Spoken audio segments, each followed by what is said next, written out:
Sobre a movimentação que aconteceu nesse final de semana e já aproveitar aqui o Emanuelzinho, deputado federal, sobre a manifestação em favor do presidente Jair Bolsonaro em todo o país. Aqui em Cuiabá não foi diferente, Rondonópolis também, uma grande movimentação. Vamos acompanhar aí toda essa movimentação com a Alessandra Marques, que traz todos os detalhes. É com você, linda. Já com tom de campanha eleitoral, o presidente Jair Bolsonaro falou aos seus seguidores de Cuiabá nesse final de semana que irá até as últimas consequências. O discurso do presidente foi reproduzido por um trio elétrico durante a carreata em seu apoio e contra a CPI da pandemia no Senado. Bolsonaro fez uma chamada de vídeo aos organizadores da manifestação em Cuiabá, mas apenas o áudio foi reproduzido de forma improvisada pelo trio elétrico. Vamos conferir. Só um microfone, só um.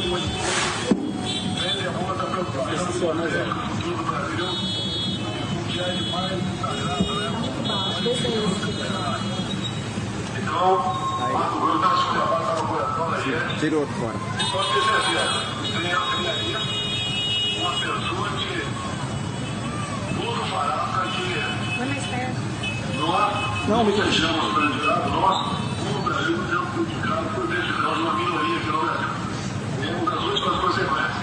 Confio no povo brasileiro, confio em vocês, para mudarmos a atual situação que nos encontramos. O nosso exército é o povo brasileiro. E a vocês, nós devemos levar a pessoa.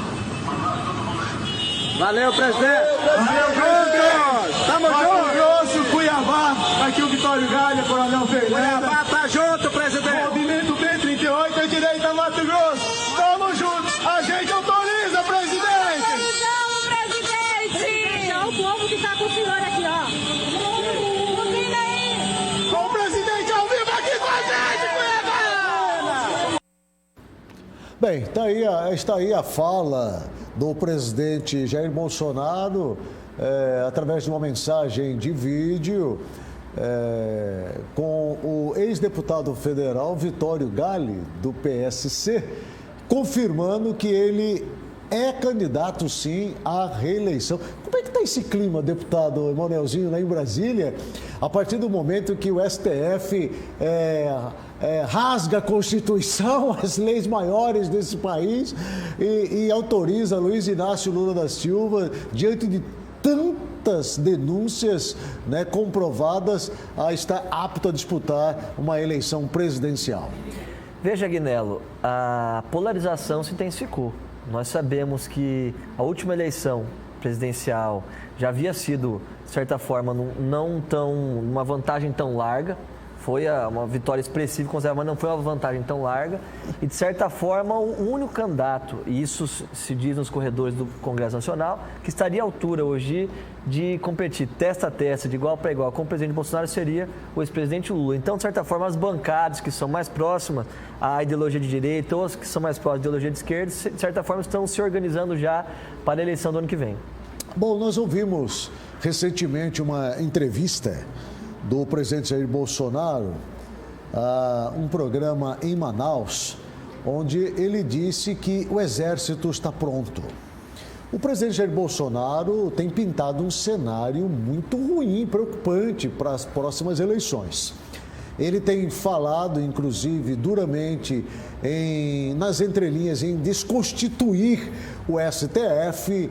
Ele tem falado também em uma eleição com voto através do papel, não mais nas urnas eletrônicas, né, do voto impresso. Ele tem pontuado uma série de questões que, segundo ele, pode, obviamente, evitar que as eleições do ano que vem sejam piores do que nós já vimos, né? Esse clima está contagiando também o Congresso ou não? Com certeza, Aguinaldo. Até porque hoje o Congresso ele é dividido e é um retrato da opção de voto da sociedade na eleição de 2018, que foi uma eleição muito polarizada. Então, você tem uma bancada considerável da direita, uma bancada considerável da esquerda. Tanto é que, logo pós a eleição de 2018, as duas maiores bancadas eram PSL e PT, com o número de candidatos, número de deputados parlamentares bem próximo. Mas veja, Agnello, tem uma observação que eu acho interessante fazer e que eu acho que às vezes não estou fazendo defesa ou sendo contrário, mas apenas analisando um ponto objetivo em relação ao voto impresso. E que eu acho que muita gente, ao menos no meu entendimento, a parte que eu entendo e interpreto, as pessoas estão confundindo quando falam do voto impresso. Eu vi até esses dias na Globo News uma repórter falando que seria vontade do presidente fazer quase que uma volta ao passado de se voltar a votar com cédula. O que eu entendo que o presidente defende, que eu também concordo, se for isso eu também estou de acordo, é o voto impresso no seguinte sentido: você vota na urna eletrônica, sai o comprovante do seu voto. Por exemplo, votei no Agnello para governador de Mato Grosso. Quem sabe, Agnello? Sim. Votei no Agnello para governador. Vai sair o comprovante com o nome do Agnello. Está profetizando. Eu assino o nome do Agnello e coloco de volta numa urna. Porque se houver necessidade de auditoria das urnas eletrônicas, tem como comprovar por meio do papel. Mas é exatamente isso que o presidente Jair Bolsonaro tem. É porque tem muita gente achando o seguinte, que é você pegar o papel e ir para casa. Mas isso é o papel da imprensa marrom, que está fazendo de tudo para desconstruir exatamente aquilo que já acontece, por exemplo, nos Estados Unidos e que não dá problema algum. Ou será que os Estados Unidos está tão atrasado assim comparado conosco?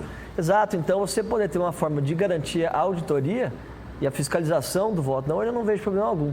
Agora, de certa forma, as eleições para 2022 se desenham um cenário bem nebuloso, porque está todo mundo com faca nos dentes, todo mundo, de certa forma, preocupado em garantir o seu espaço e indo para o tudo ou nada. Então, vai ser uma eleição, de certa forma, como se pode dizer no jargão eleitoral, sangrenta. Bom, qual a sua opinião com relação a este, vamos dizer assim, eu não vou usar essa expressão, até porque eu quero lhe ouvir, mas eu tenho uma opinião muito pessoal com relação a isso. Como é que o senhor enxerga hoje a CPI da Covid-19, principalmente partindo do Senado da República? Eu acho que tem um objeto certo no momento errado. Por quê? Todo mundo que é gestor público, está chefiando o executivo, está propenso a uma investigação parlamentar de inquérito, uma CPI parlamentar, uma comissão parlamentar de inquérito. Isso é natural. O problema é o momento, porque muitas vezes a CPI é palco de palanque político. Então você prepara, eu falo isso, eu não estou julgando ninguém, isso é um fato, isso é historicamente acontece. Você prepara um discurso, um enredo, combina ali entre seus pares para poder desestabilizar eventualmente uma gestão. Então eu acho que o momento adequado poderia ser: todo mundo vacinou, acabou a Covid, investiga. Vai ter, os dados vão estar lá do mesmo jeito, os ex-ministros estariam à disposição para serem convocados da mesma maneira. Então eu vejo que nesse momento o Ministério da Saúde, o governo federal tem que parar para poder ficar se respondendo, o ministro tem que organizar fala e defesa. No momento como que a gente está vivendo, eu acho delicado e temerário. Repito, não sou contra o objeto, acho que é importante a investigação, mas acho que no momento é errado. Eu também concordo da mesma maneira, sou totalmente favorável que haja uma investigação depois, até para se apurar o que foi gasto, mas não só uma investigação voltada para o governo federal, mas ampliada para os governos estaduais e municipais, mas não é agora, porque a intenção agora é desestabilizar esse momento delicado, sensível que nós estamos vivendo, porque o que nós queremos agora é um Congresso unido em prol de adquirirmos as vacinas que nós precisamos, viu, deputado Emanuelzinho? Porque o que nós precisamos agora é vacina, não é CPI. CPI é num outro momento que precisa acontecer. Com relação às vacinas, dias atrás eu até mostrei uma fala do senhor aqui, um vídeo que o senhor gravou e postou nas redes sociais com relação à chegada da vacina da Pfizer, né? Afinal de contas, nós estamos ansiando muito por isso daí. E agora o governo de Mato Grosso, o governo federal, anuncia a chegada dessa vacina no Brasil, consequentemente aqui no estado de Mato Grosso. Eu queria que o senhor falasse sobre isso, porque o senhor está lá, inclusive, negociando também, ajudando a negociar essas vacinas. Agnello, a questão da pandemia me toca muito como ser humano. Graças a Deus não tive parentes do núcleo familiar, do entorno mesmo, mais próximo da família, que perderam a vida por causa do Covid, graças a Deus. Mas muitas pessoas passaram por isso. Então a gente sente a dor do outro, a gente vê o sofrimento, que é quando a gente luta com um inimigo invisível. Então a única solução, independente de lockdown, não lockdown, independente de todo esse debate político, a o que é sagrado e seguro é que a vacina imuniza. Então, a minha meta e a minha missão como parlamentar federal, a partir do momento em que se começou a ter oferta de vacina, é conseguir trazer as vacinas para Mato Grosso. No caso da Pfizer, eu li uma série de matérias na Globo e na UOL, assim, 2 semanas atrás, de que a Pfizer estaria vindo para o Brasil 1 milhão de doses para o governo federal e que algumas capitais não teriam condições de armazenamento. Foi aí que, falando com alguns técnicos do Ministério da Saúde, confirmei que a informação era verídica. Logo em seguida, comecei já a articulação junto aos hospitais de Mato Grosso. Mato Grosso não estava no calendário? A questão era o seguinte, precisava haver a manifestação das prefeituras ou dos hospitais de que haveria a possibilidade de armazenamento, ou então o governo federal iria entrar em contato. Então, naquele momento, havia uma incerteza de para onde é que se ia. E é nesse momento que os parlamentares federais entram. Com certeza. É aí que a gente entra, colocando a voz de Mato Grosso. E é o que nós temos cobrado, inclusive, aqui no Passando Ali. Então, eu não posso ficar esperando eles falarem que Cuiabá não vai receber, que Mato Grosso não vai receber. Eu preciso me antecipar justamente porque é cada um brigando pelo seu estado. E fiz uma agenda com a Flávia Galindo, que eu até preciso agradecer de pública, diretora do Hospital Geral, e recebendo a documentação dela, fiz contato com os técnicos do Ministério da Saúde e apresentei a documentação mostrando que Cuiabá estava apta, sim, a armazenar as vacinas da Pfizer. De imediato, as tratativas começaram a ocorrer e o governo federal confirmou o envio dessas vacinas para cá. Estão vindo em 7 mil doses, uma quantidade de doses ainda baixa, mas você pensar que cada vida é importante, então já é um avanço. Tem vacina da AstraZeneca, vacina da Coronavac e agora a da Pfizer também. A gente vai continuar trabalhando junto ao governo federal para que mais doses, mais vacinas venham para o estado de Mato Grosso.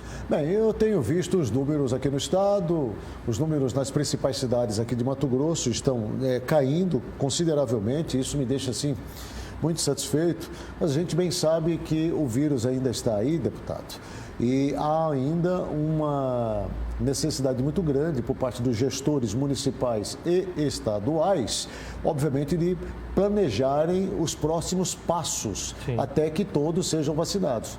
Ao meu ver, as vacinas estão chegando numa quantidade muito pequena, principalmente aqui em Mato Grosso. Há uma lentidão, inclusive, a nível de Brasil, embora o Brasil hoje esteja entre os 10 países que mais vacinaram, né, sua população no mundo. O que é preciso para acelerar esse processo? O que se discute hoje em Brasília, junto ao Ministério da Saúde? O que está impedindo o Brasil de avançar no recebimento de doses e nesta multiplicidade da vacinação no Brasil? No meu entendimento, são 2 fatores, Aguinaldo. Primeiro, o governo federal demorou a se manifestar pela compra das vacinas. O ministro Queiroga disse essa semana, inclusive semana passada, a respeito disso. Deu uma cutucada no Pazuello, inclusive. Houve uma certa forma, não sei quais foram os fatores, qual foi a fundamentação, mas o governo federal, de certa forma, protelou a compra da vacina, acho que numa besteira que foi de uma guerra ideológica que estava havendo e demorou para comprar, portanto, demora-se para chegar. Segundo ponto, a questão da oferta. Então, a quantidade de vacinas produzidas não está dando conta da demanda. Isso é um fato que os cientistas têm comprovado.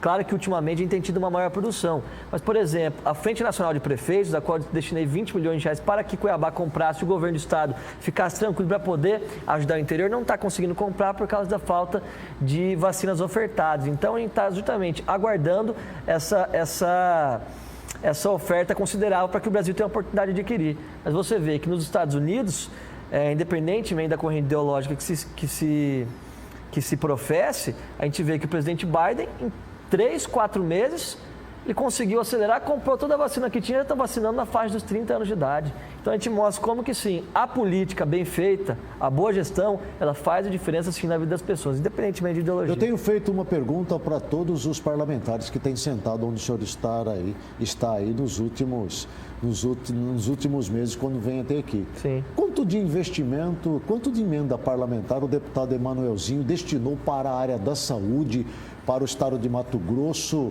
e principalmente para o combate à Covid? Eu não estou falando só de Cuiabá, estou falando do estado. Quanto que o senhor destinou para ajudar a salvar vidas aqui, deputado? Agnello, se pega do início da pandemia para cá... Sim. O povo é bom o povo saber quem é que está ajudando quem aí. No mínimo, de 40 a 50 milhões de reais vieram aqui para os municípios de Mato Grosso, com Cuiabá, Várzea Grande e o interior. Perto de 50 milhões? Na parte de 50 milhões, eu precisaria destrinchar, mas teve 20 milhões para vacina. Na época, no início da pandemia, nós conseguimos destravar 10 milhões de reais que foram para 26 municípios do estado de Mato Grosso naquele momento para compra de insumos e para compra de insumos e de medicação, de todo o aparato necessário para que enfermeiros, técnicos de enfermagem, médicos pudessem trabalhar. Houve também o trabalho de articulação dos respiradores à época, quando a gente estava tendo dificuldade de abrir leitos de UTI, fizemos uma parceria que precisamos reconhecer com o governo do estado, trouxemos 40 respiradores para Cuiabá, 16 para Várzea Grande, 5 para Cáceres, 5 para Barra do Garças, e o governo do estado à época entrou com bomba de fusão, que a gente estava tendo dificuldade de encontrar no mercado. E com isso abrimos 40 leitos de UTI em Cuiabá e deixamos o restante dos leitos como respiradores móveis, para serem utilizados em leitos de UTI móvel, em UTIs móveis, para transportar os passageiros que estivessem em estágio grave. Então, de cabeça, assim, eu colocaria tranquilamente, no mínimo, de 30 a 40 milhões de reais, no mínimo, podendo chegar até 50.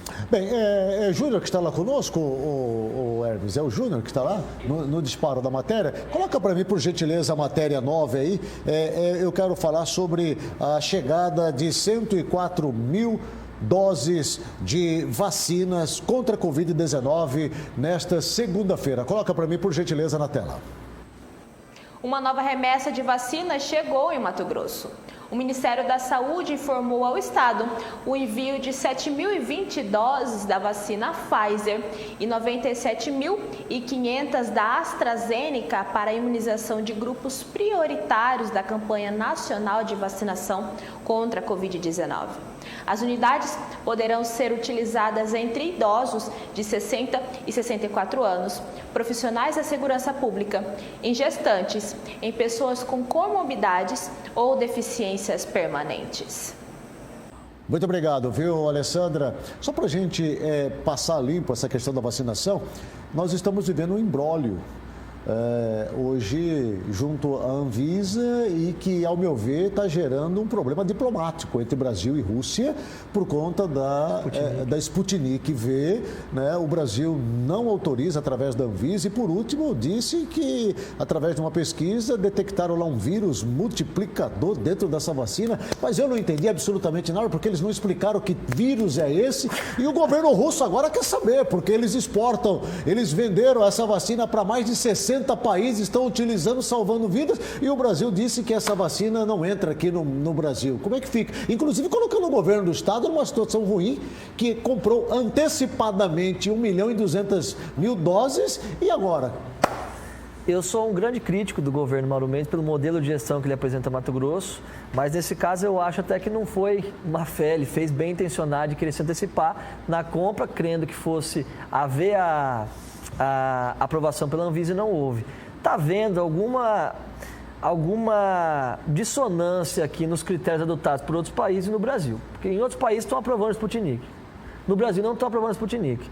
Ou nós vamos perder um benefício, ou outros países estão se beneficiando estão se vacinando com alguma coisa que pode, com alguma substância que pode eventualmente lhes fazer mal no futuro. Então a gente precisa entender isso, é algo que o Congresso Nacional já está cobrando a explicação da Anvisa, para que a gente possa entender em termos claros, que a gente sabe que são muito técnicos, que possa fazer uma conversão desses termos técnicos para que a população possa entender do que é que está acontecendo, porque no caso para Mato Grosso seriam 1.200.000 doses, seriam então 600 mil pessoas vacinadas, seriam quase Cuiabá inteiro vacinado. Então a gente precisa saber, o Congresso Nacional está requerendo essas informações oficiais por parte da Anvisa de por que aqui outros países estão aprovando e o Brasil não, e como é que a gente vai ficar, sendo que tantos estados já haviam manifestado a intenção da compra.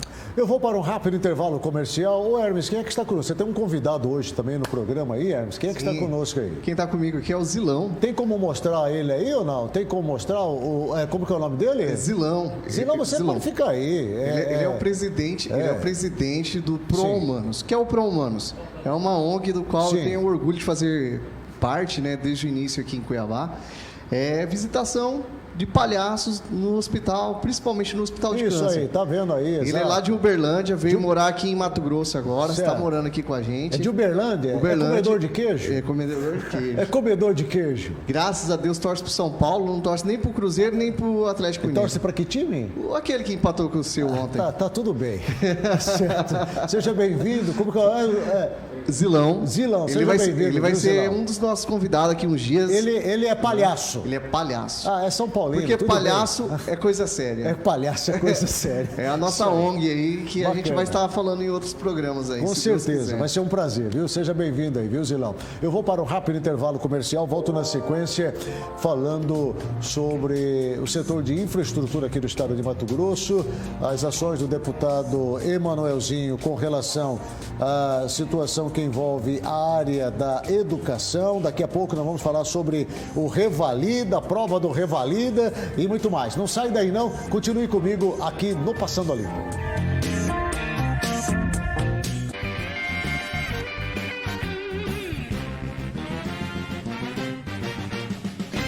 Tô passando por aqui para te convidar. De segunda a quinta tem café da manhã aqui na tela da TV Cidade Verde comigo, Radamés Alves e Regis Queiroz. Na sexta-feira e nos finais de semana, o programa Chora Viola, modão que o meu Brasil gosta. Oferecimento Pecuária GV5, o melhor do gir leiteiro e girolando de Mato Grosso para o nosso imenso Brasil. Grupo 5 Estrelas Agropecuária. O amor, apesar de tudo, continua sendo um só. Está presente no cuidado e nas barreiras que superamos para fazer o melhor.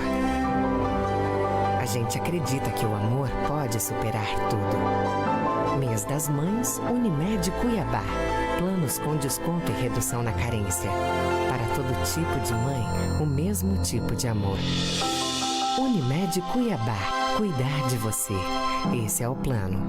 E aí, pessoal? Hoje o Plantão Cuidando da Gente pega a estrada para acompanhar o trabalho de vacinação das comunidades mais afastadas do centro. Vamos lá! Centenas de idosos já receberam a primeira dose em localidades como essa, o distrito de Aguaçu. Quem foi vacinado já tem a segunda dose garantida e agendada. E com a chegada de novos lotes, vamos avançar ainda mais na imunização. O cadastramento dos idosos é realizado pelas equipes das Unidades Básicas de Saúde e do programa Amor, Assistência Médica e Odontológica Rural. Elas informam a quantidade de idosos e as localidades. Depois, a equipe de vacinação vai até o local para aplicar a vacina, levando mais cuidado e esperança para nossa gente. Eu estou muito feliz que as profissionais da saúde e do posto vieram na minha casa vacinar eu.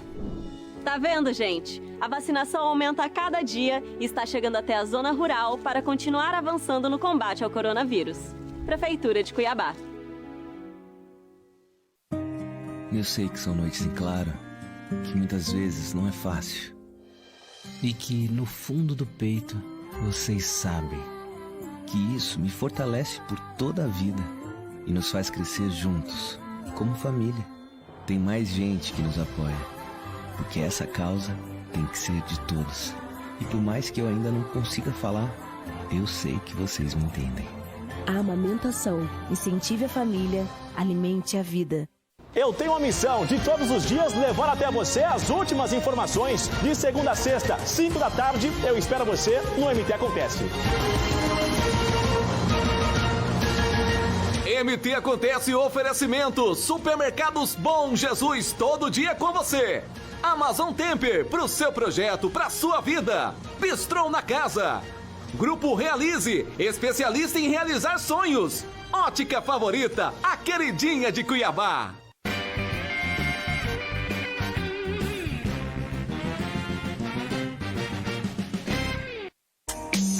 De volta com o programa Passando a Limpo. Eu estava conversando aqui com o Emanuelzinho agora, perguntando para ele, acho que ele não vai ficar no PTB, não.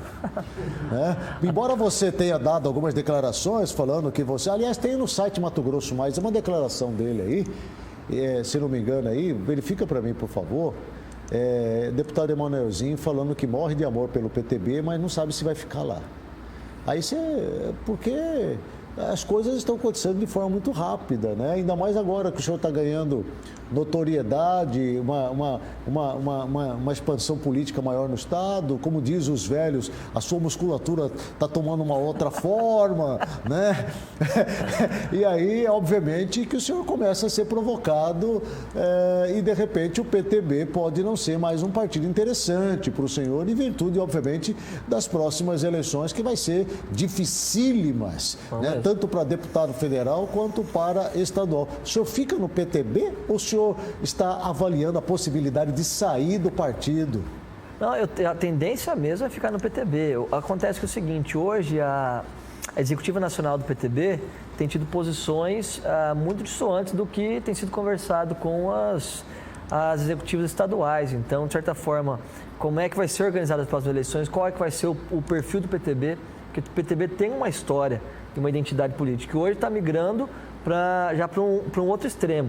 Então, tudo isso a gente está conversando. Você está falando da possibilidade do PTB não acompanhar Bolsonaro nas eleições presidenciais? Não, o contrário. A possibilidade é 100% do presidente acompanhar, do PTB acompanhar o presidente Bolsonaro. No entanto, há que ser discutido. Porque há coisas que eu concordo com o presidente Bolsonaro, claro que tem. Há coisas que eu não concordo, também não tem. Então eu preciso estar à vontade até para aquilo que eu acredito como política pública, eu poder implementar dentro do partido que eu estou. Então, se houver esse ambiente favorável para que eu possa trabalhar minhas opiniões, eu me sinto muito confortável no PTB, até porque estou como presidente hoje do partido no Estado, tenho a confiança do presidente Roberto Jefferson, que é um presidente que eu admiro muito, que eu tenho um ótimo relacionamento porque confio na presidência dele, e tenho hoje um partido que está se estruturando no Estado. Inclusive, hoje tivemos uma reunião, hoje à tarde, de todos os prefeitos, vice-prefeitos e vereadores do partido, justamente planejando e desenhando o cenário de 2022 para que a gente possa aumentar a força do partido e, com isso, ajudar os municípios do estado de Mato Grosso. Vou te colocar numa saia justa agora, deputado Emanuelzinho, porque você me permitiu isso daí. Claro. O senhor deixou a entender aí que há um descontentamento vosso com relação ao presidente Jair Bolsonaro. Com relação à postura do presidente Jair Bolsonaro. Não é desconhecido que o senhor é filho do prefeito da capital do estado, Emanuel Pinheiro, que é do MDB. Sim. Eu não acredito que Emanuel saia do MDB. Até porque hoje ele é uma das maiores lideranças políticas do partido no estado de Mato Grosso, e o partido não seria ingênuo de trocar ele por um deputado ou qualquer outra agente público hoje. Não faria isso, né? Se bem que tentaram. O MDB já começa a se desprender de Jair Bolsonaro. E já começa, obviamente, uma aproximação com o Partido dos Trabalhadores por conta exatamente da possibilidade da eleição de Lula, né? E PT e MDB sempre caminharam juntos, embora brigados, largados em tapas, mas sempre estão juntos. Quando o senhor começa a falar desse jeito, me dá a impressão de que as conversas já avançaram e já chegaram em Mato Grosso, e aí Emanuelzinho, obviamente, não vai contra o pai no MDB. Vão ter que caminhar juntos, né?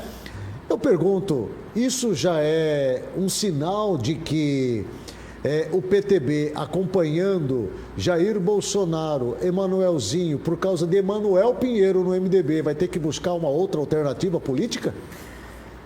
Veja, uma pergunta cheia de perguntas. Veja, primeiro ponto, em relação ao prefeito Emanuel Pinheiro, a tendência é claro que eu sempre caminho com ele, desde que eu concorde com a visão política dele. Até porque são agendas políticas e que a gente acredita que, da mesma forma que tem coisas que eu acredito e concordo com o presidente Bolsonaro e outras não, é uma coisa com o prefeito Emanuel Pinheiro. Sou filho, o amo profundamente, o respeito profundamente, mas há concordância e discordância. No segundo ponto, em relação ao MDB, o MDB é um partido muito eclético, é um partido que dentro da estrutura partidária há diversas correntes de pensamento. Tanto é que durante o período do governo Fernando Henrique, o MDB estava na base. Durante o período dos partidos trabalhadores, o MDB estava na base.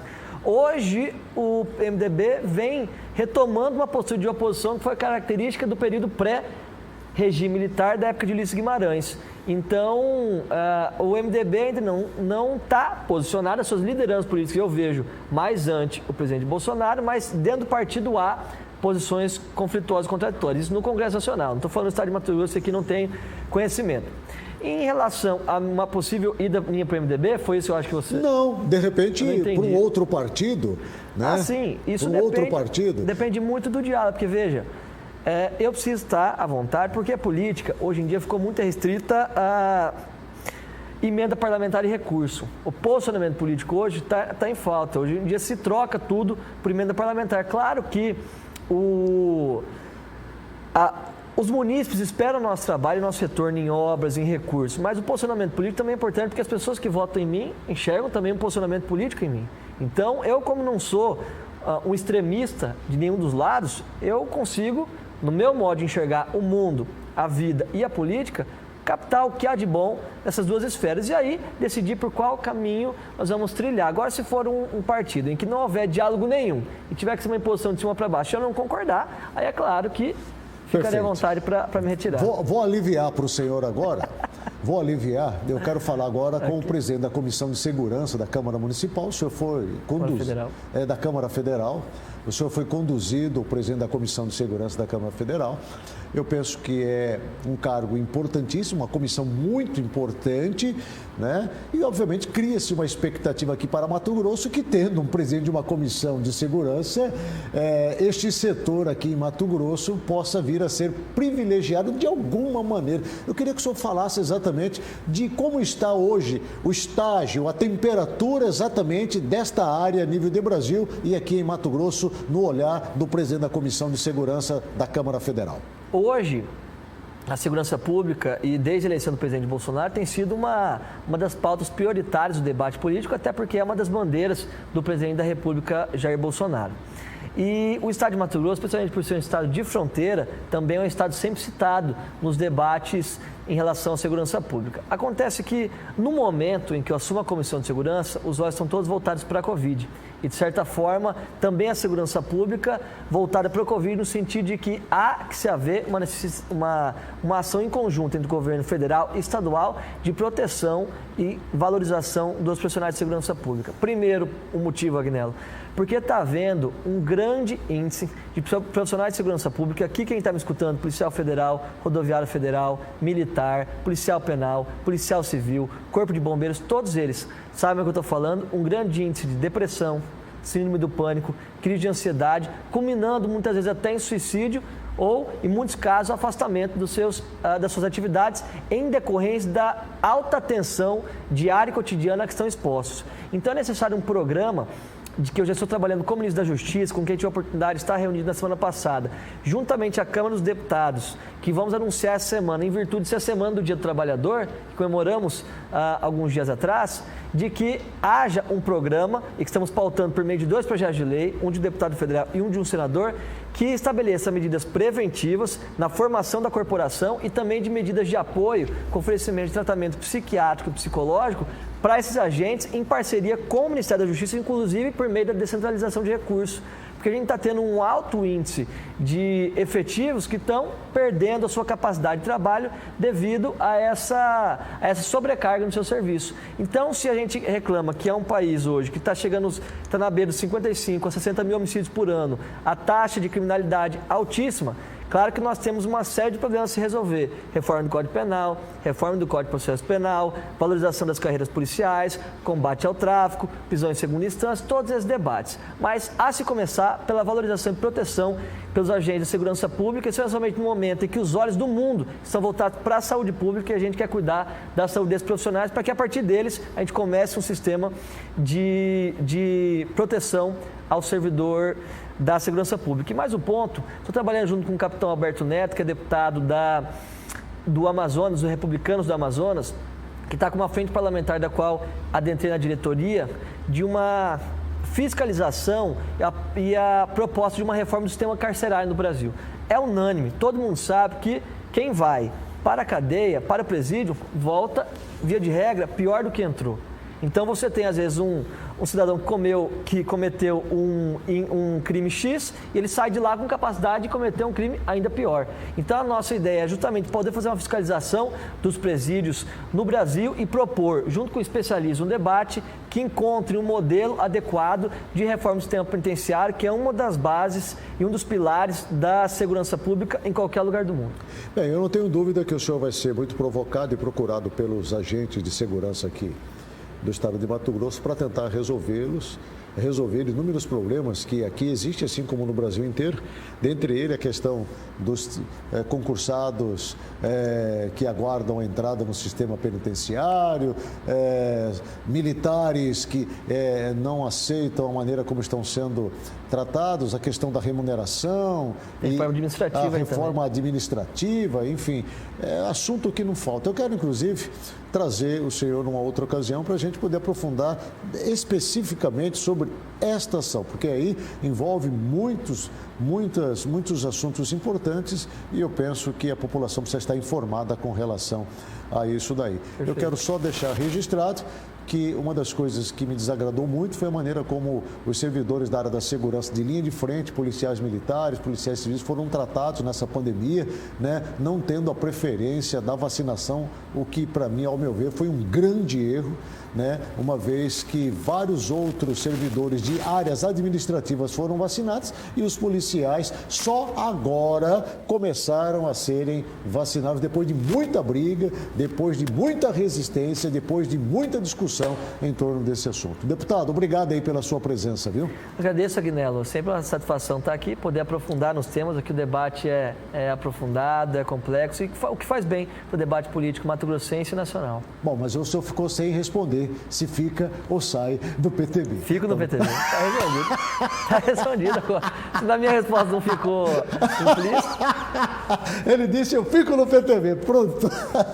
Eu vou para o intervalo comercial, agradecendo aqui o simpático deputado federal Emanuelzinho do PTB. Eu volto na sequência, não sai daí não.